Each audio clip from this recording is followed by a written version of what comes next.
કોંગ્રેસના દિગ્ગજ નેતા દિનશા પટેલે પીએમ મોદીના વખાણ કર્યા છે। પૂર્વ કેન્દ્રીય મંત્રી દિનશા પટેલે પીએમ મોદીની કામગીરી વખાણી છે। સાથે જ તેમણે કહ્યું કે મોદી સાહેબે જે પણ કર્યું છે તે સારું જ કર્યું છે। મોદી સાહેબે જે સારું કર્યું છે તેને સ્વીકારીએ છીએ, તેમનો આદર કરીએ છીએ, સલામ કરીએ છીએ। તેમણે સ્ટેચ્યુ ઓફ યુનિટી બનાવ્યું, તેમને પ્રણામ। તે મારા મિત્ર છે, મારી સાથે સારો સંબંધ રાખે છે તેવું પણ દિનશા પટેલે કહ્યું। સાથે જ કહ્યું કે મારી સાથે હંમેશા સારી રીતે વાત કરે છે, આદર કરે છે। દિનશા પટેલે પીએમ મોદીના ભરपूर વખાણ કર્યા।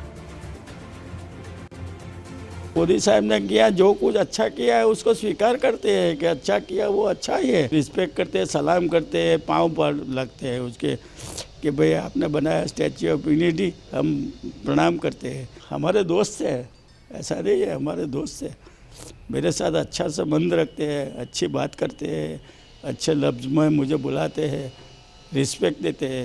तो ये संदेश मेरा आप पहुँचाओ, बस इतनी बात है, बस ठीक है।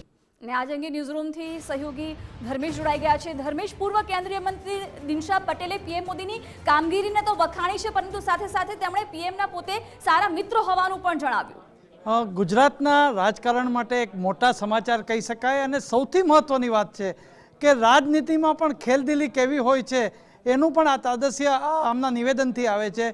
ભલે કોઈ સમાચાર એજન્સીને દિનશા પટેલ મુલાકાત આપી રહ્યા છે, પણ કોંગ્રેસના અડીખમ અગ્રણી કહી શકાય। એક સમયે વડાપ્રધાન નરેન્દ્ર મોદી સામે ગુજરાતમાં વિધાનસભાની ચૂંટણી લડેલા દિનશા પટેલ અને દિનશા પટેલના જે શબ્દો છે એ એમણે મોદી માટે જે શબ્દો વાપર્યા છે કે સારા મિત્ર પણ છે, મને સારી રીતે બોલાવે છે।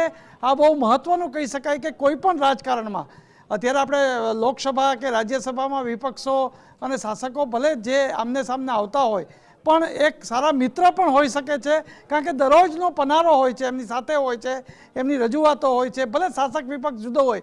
આવા સંજોગોમાં દિનશા પટેલે ગુજરાતના રાજકારણમાં વડાપ્રધાન નરેન્દ્ર મોદીના જે વખાણ કર્યા છે એ બહુ મહત્ત્વનું સૂચક કહી શકાય છે। કોંગ્રેસમાં હોવા છતાં, કોંગ્રેસના એક અગ્રણી હોવા છતાં એમણે સ્ટેચ્યુ ઓફ યુનિટીના જે વિકાસ કાર્યને દિનશા પટેલે આવકાર્યું છે। એક સમયે ભાજપ કહેતું હતું કે સ્ટેચ્યુ ઓફ યુનિટી માત્ર ગુજરાતની વિશ્વમાં વખણાશે અને લોકોમાં પણ પ્રવાસીઓ ટુરિસ્ટોમાં આ જે સ્થળ છે એ સરદારની સ્મૃતિ વંદના માટે પણ વખણાઈ રહ્યું છે। ત્યારે કોંગ્રેસ પક્ષાપક્ષીથી દૂર રહે એવી પણ માગણી જે તે સમયે ભાજપ કરતું હતું અને આવા સંજોગોમાં દિનશા પટેલનું આ નિવેદન છે, ભલે કોઈ સમાચાર એજન્સીને આપ્યું છે પણ એમણે મોદીજીના વખાણ કર્યા છે, વડાપ્રધાન નરેન્દ્ર મોદીના વખાણ કર્યા છે। એટલું જ નહીં, સ્ટેચ્યુ ઓફ યુનિટીના કાર્યને તેઓએ આવકાર્યું છે ને સારું હોય એને હું આવકારું છું અને નરેન્દ્ર મોદી મારા સારા મિત્ર છે, મને સારી રીતે બોલાવે છે, મને સન્માન પણ આપે છે। આ એક બહુ મહત્ત્વનું સૂચક નિવેદન દિનશા પટેલનું છે। ગુજરાતના રાજકારણમાં બહુ મહત્ત્વનું ખેલદિલીપૂર્વકનો જે એકરાર કરતા હોય અને એ પણ કોંગ્રેસના અગ્રણી હોય એવું આ બની રહ્યું છે। જી ધર્મેશ, આભાર જાણકારી માટે।